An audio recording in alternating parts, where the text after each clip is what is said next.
앞에서 도망하여 벳호론의 비탈에서 내려갈 때에 여호와께서 하늘에서 큰 우박덩이를 아세가에 이르기까지 내리심에 그들이 죽었으니 이스라엘 자손의 칼에 죽은 자보다 우박에 죽은 자가 더 많았더라. 아멘.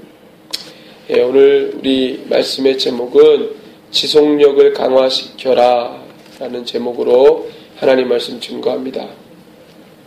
자, 우리는 계속해서 이 금요 시간을 통해 우리의 영적인 생활이 강건해지는 말씀을 우리가 함께 나누고 있습니다.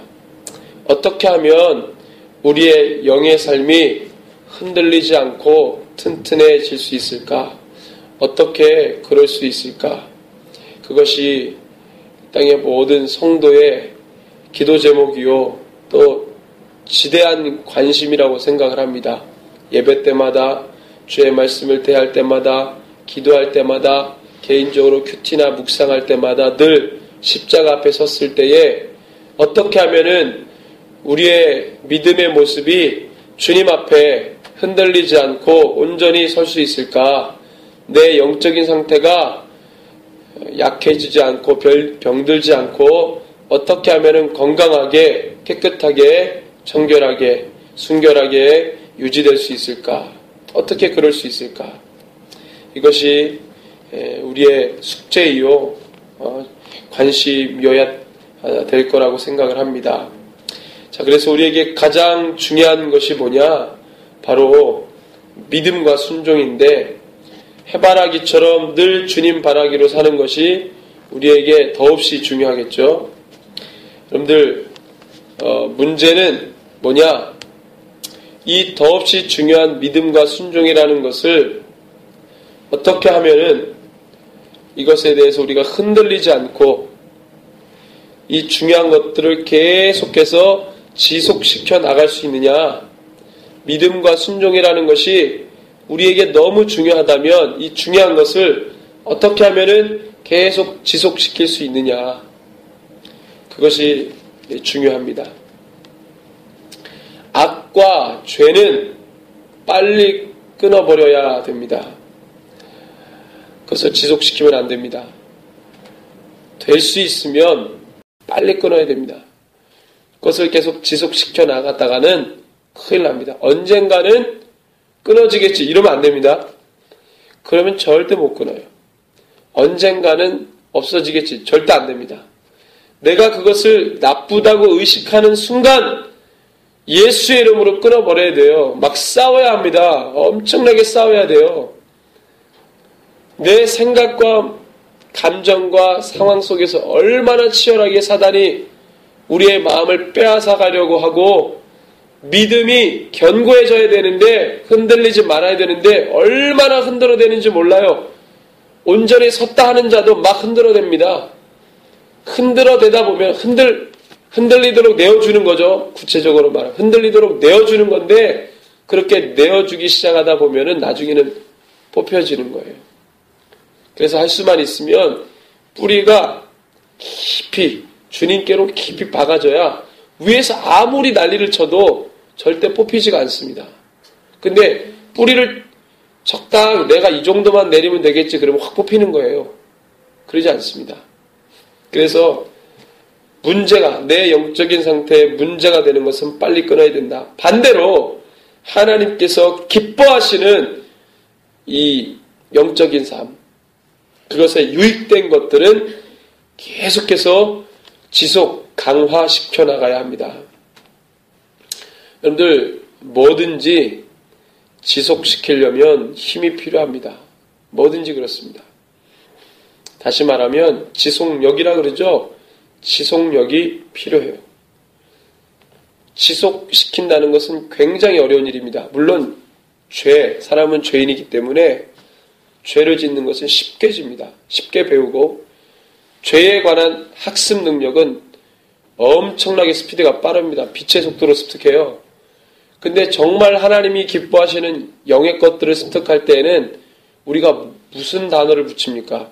훈련이라는 단어를 붙일 만큼 금방 터득하기 어렵습니다. 시간이 필요하고 열정과 노력이 필요합니다. 훈련이 돼야 돼요. 그만큼 어렵다는 겁니다.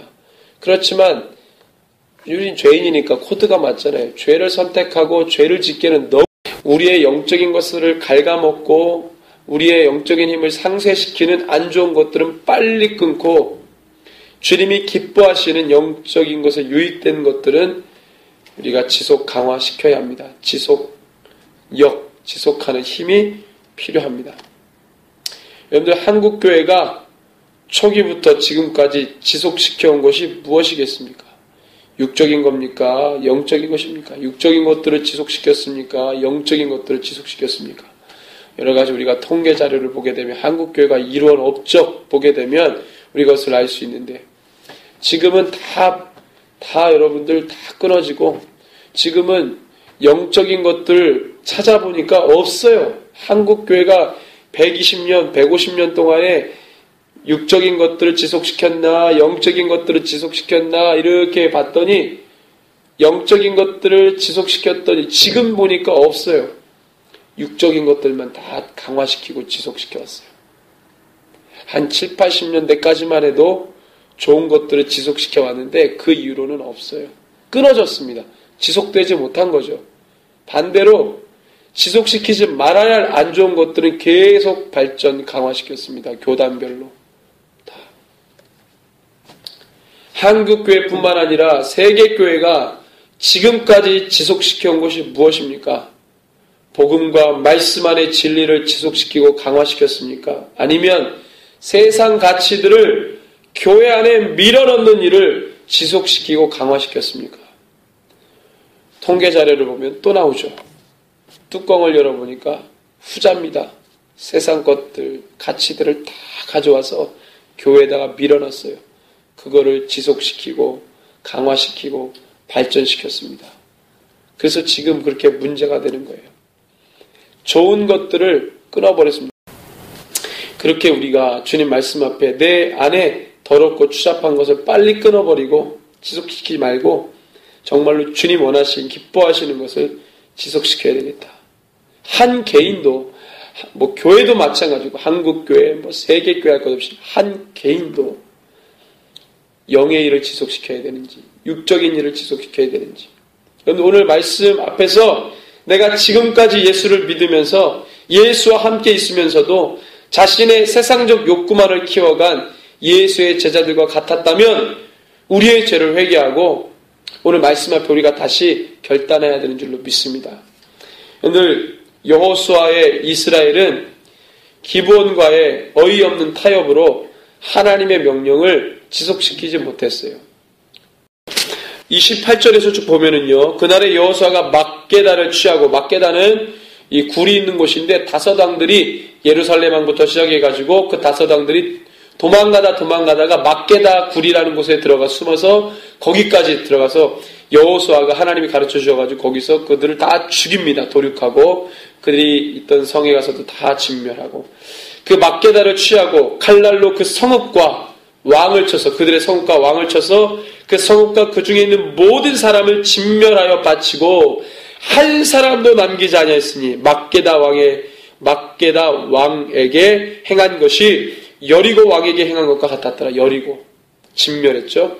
그 다음에 여호수아가 온 이스라엘과 더불어 막게다에서 림나로 또 림나라서 싸웁니다. 림나도 마찬가지로 가서 30절에 보니까 칼날로 그 성읍과 그 중에 모든 사람을 쳐서 멸하여 한 사람도 남기지 않았다. 그리고 여리고 왕에게 행한 것 같았다. 그 다음에 림나에서 어디로 가냐면 라기스로 가죠. 라기스도 마찬가지입니다. 32절에 그 성읍을 점령하고 칼날로 그것과 그 아래 모든 사람을 쳐서 멸하였으니 림나에 행한 것 같았더라. 이 말씀의 구도가 어떻게 되냐면 지금 한 일이 전에 한 일과 같았다. 이런 식으로 전개가 되거든요. 이 얘기는 뭐예요? 주님의 명령을 처음부터 끝까지 지속시켰다 이 말입니다.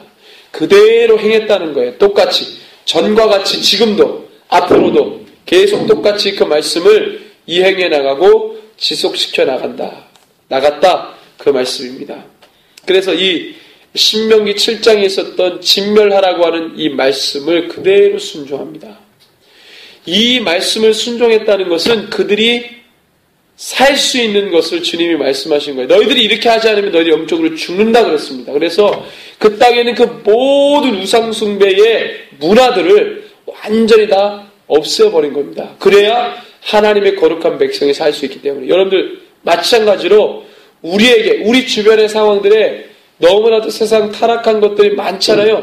그래서 우리가 어떻게, 여러분들 안 보고 살려면 눈을 감고 살아야 됩니까? 여러분들 무인도에 가서 살아야 됩니까? 그렇지 않죠. 그럴 수 없죠. 눈 뜬 자가 어떻게 장님처럼 삽니까? 여기서 사는 자가 어떻게 무인도로 가요? 그 타락을 보지 않는다고. 그럼 맞지 않죠. 그럼 어떻게 해야 합니까? 여러분들, 그래서 우리가 세상은 다 죄인데 그것에 싸우기 위해서는 우리가 주목해야 된다. 어디에다가? 말씀에 주목하고 예수에 주목하고 복음에 주목하고 진리에 주목하는 겁니다. 왜 성도들이 흔들리냐? 이 한 가지 일에 주목해야 되는데 내가 곧 길이요 진리요 생명이니 나로 말미암지 않고 그렇게 말했으면 그것만 주목하며 나가면 되는데 여러 가지 것들에 기웃기웃 내 마음과 생각을 다 내어줍니다. 여기저기 다 내어주게 돼요. 그러니까 뭐예요? 우리의 이 집중력이 흐트러지는 거예요.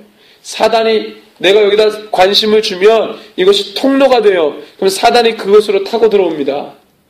우리가 주님께 집중하지 않으면, 집중하지 않은 것 다른 데에 집중하게 되면 분명히 사단이 역사하고 있다는 거예요. 그러면 그것이 나의 생각과 감정과 상황과 환경을 통해서 들어와서 나의 심령과 마음을 충동질합니다. 그래서 주님께 집중하려고 하는 그 모든 에너지들을 다 소진하게 해요. 그러니까 뭐라고 합니까? 예수께 집중해야 될 에너지를 다 세상 가운데 소비하고 허비해버리는 거예요. 그래서 남은 게 없어요. 일주일 동안 보면은 첫째 날부터 여섯째 날 6일 때까지는요, 그렇게 살다가 다 방전돼가지고 주일날 와가지고 예배를 드리니 은혜가 전혀 안 되죠. 우리가 6일 동안 세상 가운데 있는 동안 어떻게 살아야 합니까? 6일 동안 내내 말씀에 집중하고 십자가 붙들고 살아야 우리가 그날에 주님께 예배할 때 기쁨이 있고 거기에서 주님 우리를 위로해 주시는 거죠. 전혀 그런 영적 전쟁 없이 완전히 다 다 해제하고 긴장 다 풀어버리고 허리띠 다 풀어버리고 그렇게 살았던 사람이 그렇게 영적으로 아주 불성실하게 살았던 사람이 그 다음에 와서 예배를 드리는데 은혜가 있겠어요? 없죠. 무슨 은혜가 있겠어요? 그냥 신세 한탄하다가 가는 거죠. 우리의 믿음이 흔들리지 않기 위해서는 나를 넘어뜨리려고 하는 주변의 관심을 다 끊고 오직 주님께로 우리의 모든 이목을 집중시키는 겁니다. 주의 말씀의 명령에 우리가 지속적으로 순종하는 겁니다. 그 순종의 영성을 지속시켜야 합니다. 그래야지만 말씀의 성취를 이룰 수 있습니다. 사명을 지속시킬 수 있습니다.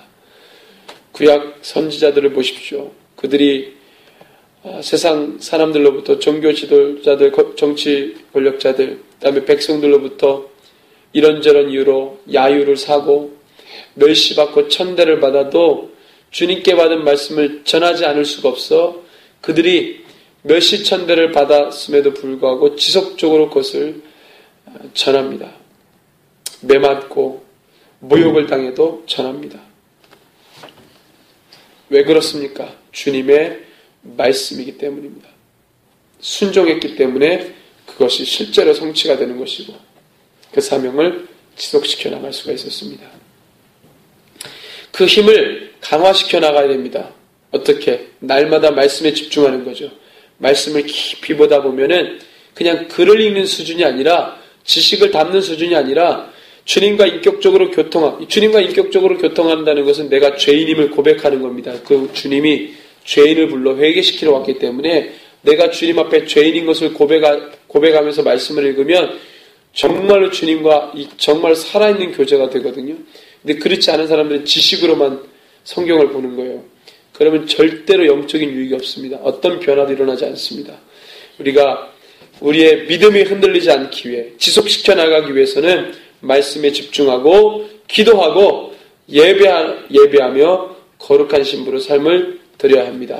우리 이 시간에 이 말씀을 기억하시고 하나님 우리가 이 말씀을 받았지만 또한 우리가 넘어질 수 있습니다. 또한 우리가 세상과 타협하고 주님과 언약을 맺지 말라고 어떤 모양으로도 언약을 맺지 말라고 그랬는데 우리는 또한 넘어지게 될 것이고 또한 세상과 타협하게 될 것이고 어느 정도 우리가 코드를 맞추게 될 것입니다. 주여 하나님 그러한 우리의 연약함이 있지만